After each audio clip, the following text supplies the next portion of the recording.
Hi guys, welcome to Make 2 and a review of a Lego Star Wars set. This is number 75074.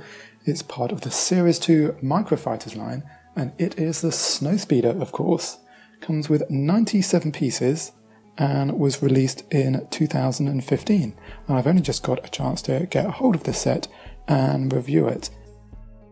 I was really excited when Lego announced they were going to be releasing the Snowspeeder as part of the Microfighters series. I think this is an amazing series for getting your hands on many of the really amazing vehicles and ships and everything from the Star Wars universe at a fraction of the cost of the ones that are minifig scale.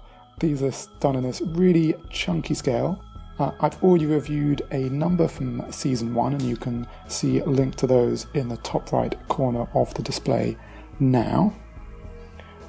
So what do I think of this one? What do I think of the Snowspeeder? Well, I think it captures a lot of the important things of the Microfighters line. So it's chunky, it's got space for a minifigure. This is just generic Snowspeeder pilot, and we'll take a closer look at him in a minute. It's got a good sense of the vehicle, you know what it is when looking at it. It's also got flick-fire missiles, one on each side.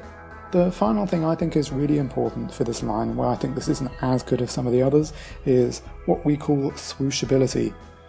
If I pick it up here and swoosh it around the screen, it does, you can pick it up and hold it, but you either have to hold it at the back here on this stud, which works okay, but then you're kind of getting a bit in the way, and if you want just a flat hold, you have to hold it just on these Technic gear pieces, which are attached, sideways on to the frame here, and that's just a little bit awkward. So I don't know, you can get to it and it can move okay. It's not as good as some of the others because the back bit isn't just as sort of strong for holding on.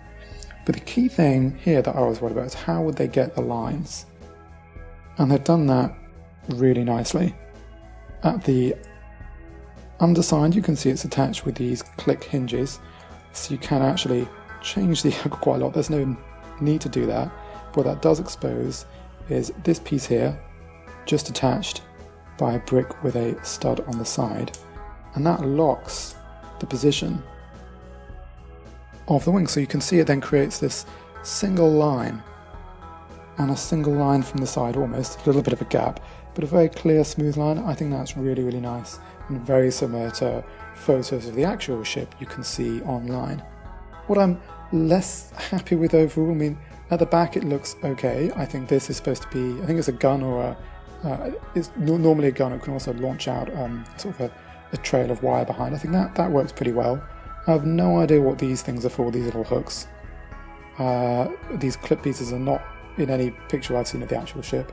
The rockets look great, sort of a long, so there's a Technic axle going through there, connecting all these pieces together. That looks really, really nice.